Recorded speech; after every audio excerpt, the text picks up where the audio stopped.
สบายดีจะมาแนะนำต่อจากวิดีโอที่แล้วเนาะภายหลังที่เราได้เปิดโหมดมืออาชีพเนาะเพื่อเริ่มสร้างรายได้จาก Facebook เนาะ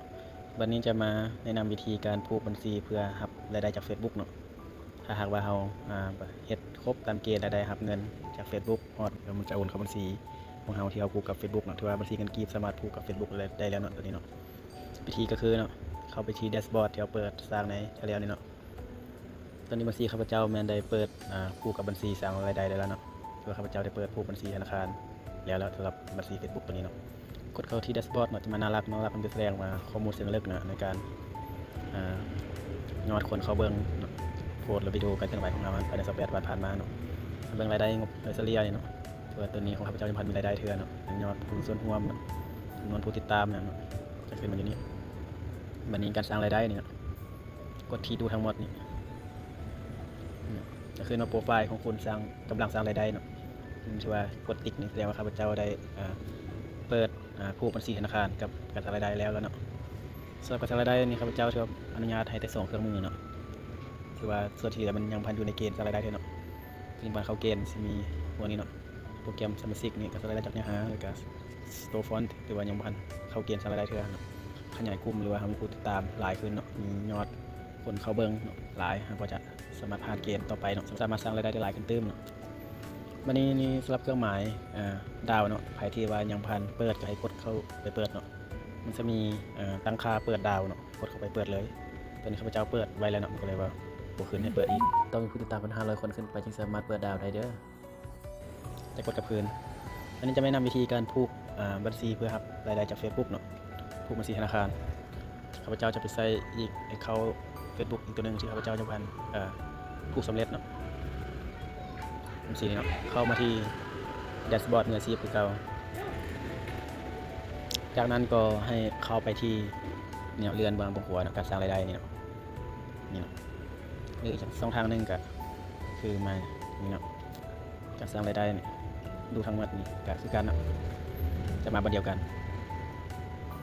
แล้วก็มาเขาจะเห็นแล้วก็จะเห็นตัวนี้ขึ้นมาเนาะตั้งค่าบัญชีผู้รับเงินเพื่อรับรายได้กดเข้าที่ตั้งค่าบัญชีผู้รับเงินเลยจากนั้นก็ให้เขียนภาษาเขียนชื่อเนาะเป็นภาษาอังกฤษตัวพิมพ์ใหญ่เนาะย้ำมาต้องเป็นตัวพิมพ์ใหญ่เนาะแล้วก็นามสกุลก็ให้เป็นตัวพิมพ์ใหญ่เช่นเดียวกันเนาะแล้วก็วันเดือนปีเกิดนะครับใส่ประเทศเนาะแล้วกดถัดไปแล้วก็เลือกประเทศเนาะแล้วก็เลือกประเภทธุรกิจให้เลือกเป็นบุคคลทั่วไปเจ้าของคนเดียวเนี่ยกดถัดไปจากนั้นก็ให้ป้อนข้อมูลเพิ่มเติมเนาะคือจะมีที่อยู่หลักเนี่ยที่อยู่หลักนี้จะมีนัมเบอร์เฮือนเนาะเลขที่เฮือนแล้วก็บ้านเมืองแข็งก็ใส่เมืองเนาะใส่แข็งรหัสไปรษณีย์เบอร์โทรศัพท์อีเมลแล้วก็ตามด้วย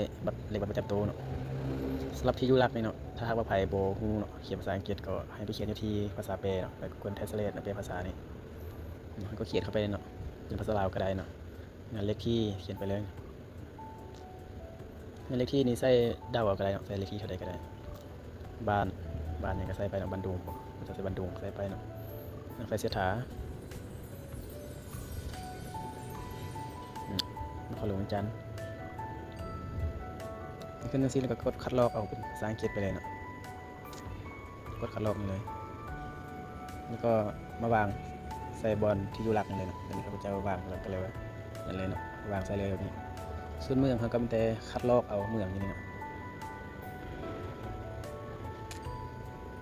คัดลอกเอามาใส่เลยเราจะเขียนไม่ก็ได้ข้าพเจ้าก็ได้ขี้คร้านเขียนส่วนแข็งจะเลือกอัตโนมัติเลยเนาะมันก็เลือกเวียนเทียนอะไรเนาะจะเป็นเวียนเทียนตัวฟิเจอร์เนาะจากนั้นก็ใส่รหัสไปรษณีย์เนาะรหัสไปรษณีย์เนี่ยค้นหาใน Google ได้เนาะมันก็เขียนเข้าไปเนาะรหัสไปรษณีย์มันก็เลื่อนมาที่รหัสไปรษณีย์ทั่วประเทศก็เลือกเนาะว่าตู้ใดอยู่ไกลเฮานะ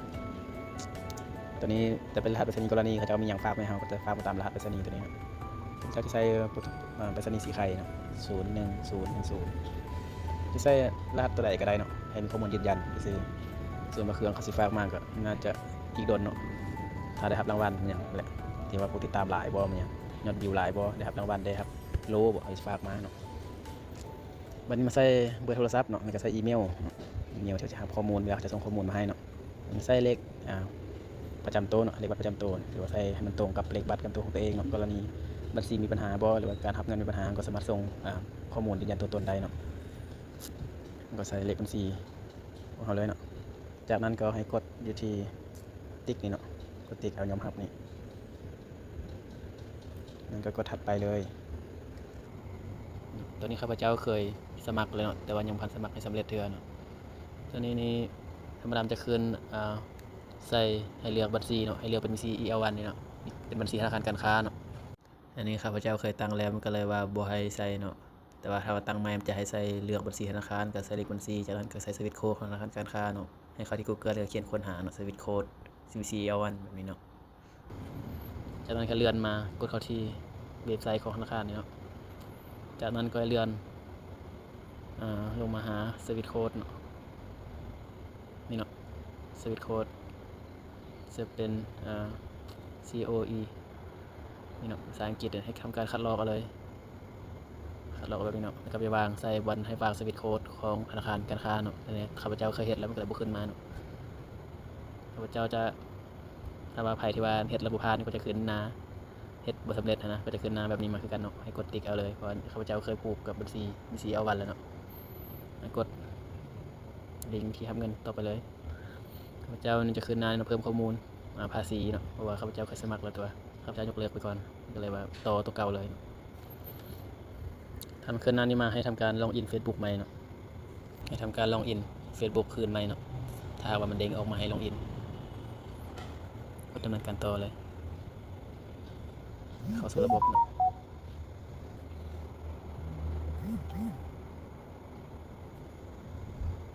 ให้ขึ้นหน้านี้มาเนาะให้กดดำเนินการต่อโดยซื้อ Facebook ของเราเนาะกดอีกนี่เนาะก็จะขึ้นหน้าเริ่มต้นภาษีมาเลยเนาะตึงจะถามเนาะคนมีเมื่อสลับเป็นการหรือไม่เนาะติ๊กไม่เลยติ๊กไม่ทั้งสองเลยเนาะตอนนี้คุณทำหน้าที่เป็นตัวแทนเป็นคนกลางบุคคลที่รับเงินหรือไม่ก็ติ๊กไม่คือเก่าแล้วก็ถัดไปเลจิสเลชันประเทศพลเมืองเนาะก็เรียกเป็นลาว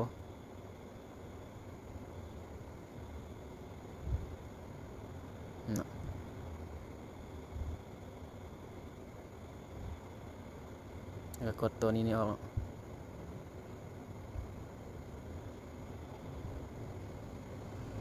ถัดไปจากนั้นก็ให้ปอนกดกาคืนเนาะข้อมูลของเราเนาะที่อยู่บ้านเมืองแขงกดถัดไปเนาะจะเพิ่มข้อมูลสั้นควรให้กดคืนข้อมูลเนาะกดถัดไปเลย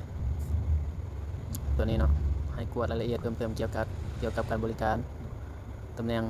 ของสถานที่ให้กดที่ 0% นี่เนาะของการบริการดำเนินการของสหรัฐอเมริกานี่กด0เลยกดถัดไปนี่ทำกดยอมรับให้กดยอมรับนี่แล้วก็กดสัญยอมรับห้องนี้อีกเนาะแล้วก็เขียนเนาะซื้อภาษาอังกฤษเนาะซื้อนามสกุลภาษาอังกฤษพิมพ์ใหญ่แบบเดียวกับที่เราสมัครตอนแรกเลยเนาะ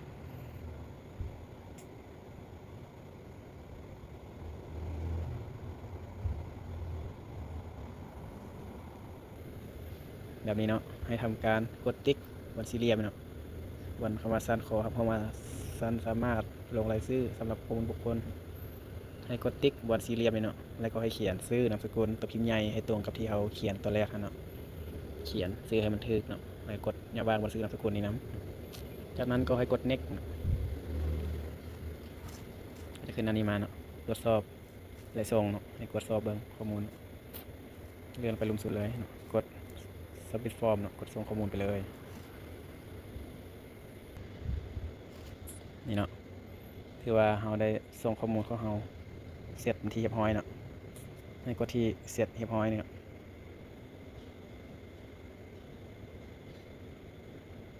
ถือว่าเรียบร้อยแล้วเนาะทำการรีเฟรชคืนเบิ่งแบบนี้เนาะถือว่าเราตั้งบัญชีผู้รับเงินสำเร็จเนาะจะมากวดเบิ่งเนาะขึ้นแบบนี้มันจะบ่ขึ้นบอลให้ผูกบัญชีอีกเนาะมาฮอดนี้เนาะถือว่าสำเร็จเนาะสำหรับการผูกบัญชีเพื่อรับรายได้เนาะมันจะรอท่าให้ Facebook อนุมัติเนาะถ้าหากว่าผ่านการอนุมัติแล้วก็จะขึ้นมาแบบนี้เนาะโปรไฟล์ของคุณที่ทำการสร้างรายได้จะขึ้นมาติดแบบนี้สำหรับการแนะนำเกี่ยวกับ การผูกบัญชีรับเงินจาก Facebook ก็จะมีแต่เท่านี้เนาะวันนี้จะเสริมให้อีกหน่อยหนึงเนาะสำหรับวิธีการเพิ่มจำนวนผู้ติดตามให้ขึ้นไวเนาะแบบบ่ให้ลงทุนหยังเนาะก็คือวิธีการเข้ากลุ่มเนาะเพื่อขอผู้ติดตามแล้วขอให้ผู้อื่นติดตามเฮาก็ติดตามเขากลับเนาะอันนี้ง่ายเนาะจะเขียนเข้ากลุ่มไทยหรือกลุ่มลาวก็ได้เช่นเดียวกันเนาะพิมพ์เข้าไปเนาะ Creator เนาะแบบนี้ก็ได้ Creator มือใหม่สร้างรายได้จากเนื้อหาเนี่ยมันก็มีแต่เนาะเขียนลงไปเนาะเรียกผู้ติดตามมาอย่างเนาะเอาโพสต์ไปเขาเจ้าก็จะมาติดตามเราเนาะแบบนี้เนาะเขาเจ้าก็เรียกผู้ติดตามกันเราก็คอมเมนต์ติดตามเขาก็มาติดตามเราเนาะเราติดตามเขาถ้าเราเป็นคนโพสต์เองเขาเจ้าก็จะมาติดตามเราแล้วก็นำมาติดตามเขาคือแบบนั้นเนาะหรือข้าพเจ้าน่าจะเคยโพสต์อยู่เนาะเดี๋ยวลองเข้าเบิ่งนี่เนาะข้าพเจ้าเคยโพสต์ที่ว่ามีคนมาติดตามเราเนาะแล้วนี่คือว่าเขาจะมาติดตามเราแล้วเราก็ไปติดตามเขาเจ้าคือมันจะมีหลายคนโพสต์ลงนี่เนาะเราก็มีแต่ติดตามเขาก็ติดตามเขาขึ้นมาเนาะถึงจะให้ผู้ติดตามของเราหลายขึ้นสำหรับคลิปนี้ก็จะขอจบเพียงเท่านี้เนาะถ้าใครมีอย่างสนใจก็สามารถแลกเปลี่ยนกันได้เนาะขอบใจ